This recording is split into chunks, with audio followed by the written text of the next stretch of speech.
Hello दोस्तों, कहानी की इस नई सीरीज में आप सभी का स्वागत है। आज की इस कहानी का नाम है अनामिका। यह एक हॉरर स्टोरी है, तो अगर आपको भी डरावनी कहानियाँ, भूतिया कहानी या हॉन्टेड स्टोरी सुने का शौक है तो इस कहानी को पूरा जरूर सुने। अनामिका। किलेनुमा चार दीवारी में कैद इस गांव का नाम बलदेवगढ़ है, जहां अब कोई नहीं आता है, क्योंकि आने वाले तो आ जाते हैं पर कभी यहां से अपनी दुनिया में वापस नहीं जा पाते हैं। कहते हैं कुछ साल पहले पास के गांव में एक आदमी बलदेवगढ़ के केंद्र में बसे राजा बलदेव की हवेली तक पहुंच गया था और वापस निकल अपने घर भी आ गया। उसकी हिम्मत को देख मन ही मन गांव वालों ने भी मन बना लिया कि वह भी जाकर देखेंगे कि आखिर बलदेवगढ़ में क्या राज छिपा है, क्या पता कहीं राजा महाराजाओं का खजाना ही मिल जाए। लेकिन रात में उस आदमी के घर में कुछ ऐसा हुआ कि उसका पूरा परिवार खत्म हो गया और वो खुद ऐसे सदमे में गया कि सालों से उसके लिए एक मुख्य द्वार के पास बदहवास पड़ा है ताकि कोई और अंदर ना जाए। पर काल को कौन रोक सकता है, वो तो घटित होकर ही रहता है। जिस जगह के आसपास सदियों से कोई नहीं भटका, आज अचानक कोई शहर से आकर पुलिस स्टेशन में खुद को बलदेवगढ़ की संपत्ति का वारिस बता रहा है और वहां कंस्ट्रक्शन शुरू करने की बात कर रहा है। देखते ही देखते ये बात आसपास के सभी छोटे मोटे गांव में फैल गई। इधर दोपहर के सुर्ख उजाले में शाम के से बादल चढ़ने लगे थे। शहर से आया वीर प्रताप वहां के दरोगा के साथ अपनी प्लानिंग के बारे में डिस्कस कर रहा था और साथ में उसकी गर्लफ्रेंड भी थी। दरोगा ने भी उसे खूब समझाया, लेकिन वीर ये मानने को तैयार ही नहीं था कि प्रेत और आत्माओं जैसा कुछ भी होता है। उसने दरोगा को आड़े हाथ लेते हुए कहा, वीर देखिए दरोगा जी, ये भूत प्रेत जैसी बातें तो आप कोर्ट में भी साबित नहीं कर पाएंगे, इसलिए बकवास की बात तो कीजिए मत।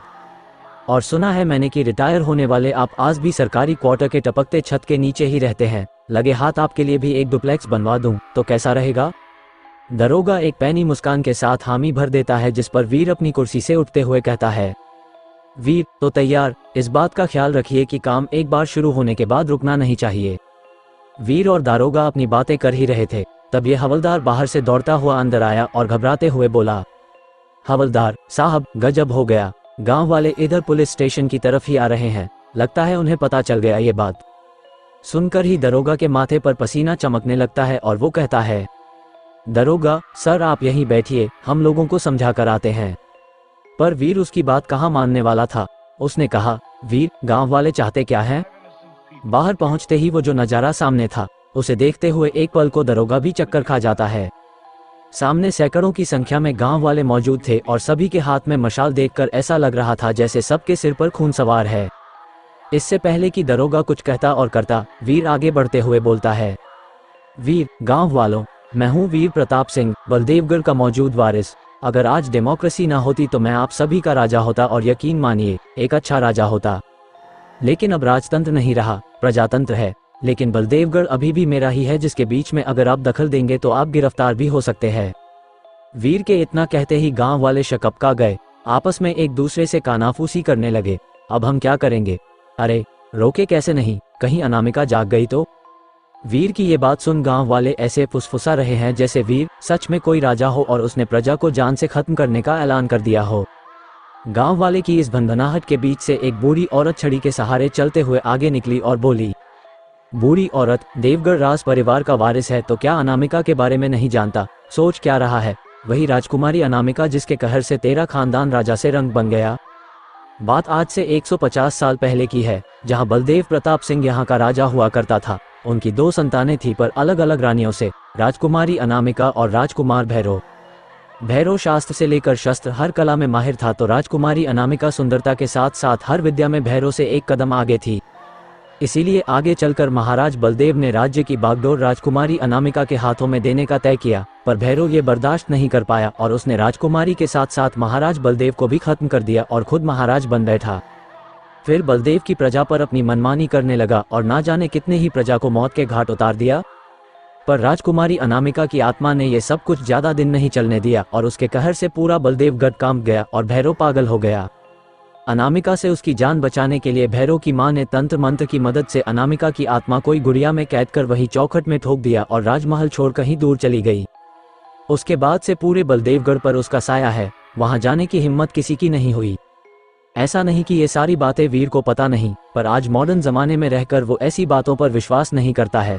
इसलिए पुलिस स्टेशन के बाहर गांव वालों के सामने खड़ा वीर उस बुढ़िया को कहता है, वीर दादी अम्मा, अच्छे से जानता हूँ अनामिका की कहानी।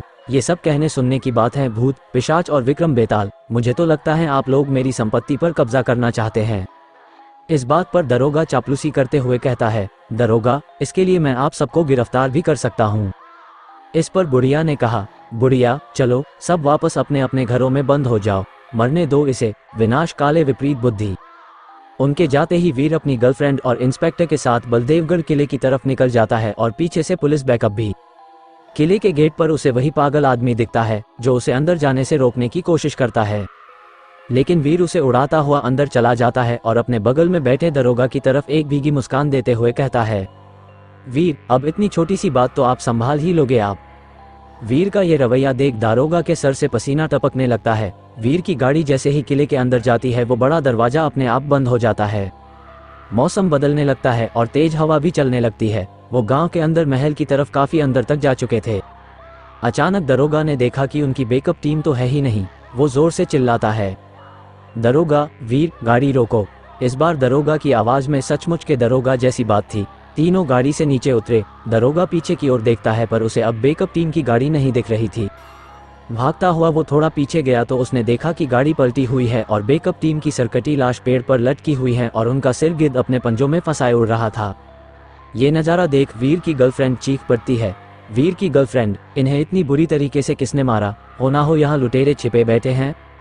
इस बात पर इंस्पेक्टर बोलता है, इंस्पेक्टर, लुटेरे नहीं, अनामिका, हमें यहाँ नहीं आना चाहिए था। वीर उसे कुछ कहने ही वाला था, तभी अचानक से उसे चहल पहल की आवाज सुनाई दी। वीर आवाज का पीछा कर आगे बढ़ा ही था कि उसने जो देखा उसे देख उसकी आंखें फटी की फटी रह गईं। यहाँ तो पूरा बाजार लगा हुआ है, किसी पुराने जमाने का बाजार, जैसे कि किसी राजा महाराजा के जमाने का हो। वो उन्हें देख कहता है, वीर, मुझे तो लगा ही था कि यहाँ कोई कब्जा करके बैठा है, भूत की कहानी बना के लोगों को यहाँ से दूर रखता है। इतने में दो आदमी सामने से बात करते हुए आते हैं। इससे पहले कि वीर उससे कुछ कहता, वो दोनों आदमी वीर के जिस्म से किसी आत्मा की तरह गुजर जाते हैं। असल में ये सब उन्हीं की आत्मा है जिनकी जान आज से 150 साल पहले गई थी। आसमान में हर तरफ काले बादल उमड़े और जोर जोर से गरजने लगे। दरोगा उल्टे पांव वहां से भागने लगा, तभी पास के घर से एक हाथ हवा में लहराता हुआ इंस्पेक्टर का पीछा करता और उसके पांव पकड़ते हुए अंदर खींच लेता है। ये देख अब वीर का गला भी सूखने लगा था, फिर भी वो उस घर की तरफ बढ़ता है। जैसे ही वो दरवाजे के पास पहुंचता है, उसने अंदर देखा तो गिद्ध इंस्पेक्टर के सिर पर अपने पंजे को फंसाए वीर के सामने ही उड़ गया।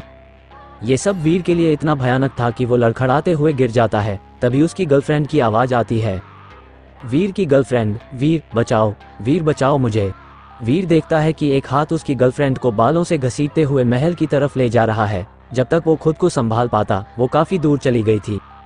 वीर भी अब महल की तरफ बढ़ने लगता है। महल में भटकते भटकते वो उसी चौखट पर पहुंच जाता है जहां गुड़िया के अंदर अनामिका की आत्मा कैद रहती है। वीर के मन में न जाने क्या चल रहा था। चौखट से हवा तेज हो जाती है और चारों तरफ धूल ही धूल उड़ने लगती है। फिर वही गुड़िया एक लड़की का आकार ले लेती है और राजकुमारी अनामिका में बदलकर चीखने लगती है, अनामिका, 150 साल इंतजार किया है इस दिन का मैंने, और देखो आज कौन आया है, इस राजघराने का वारिस।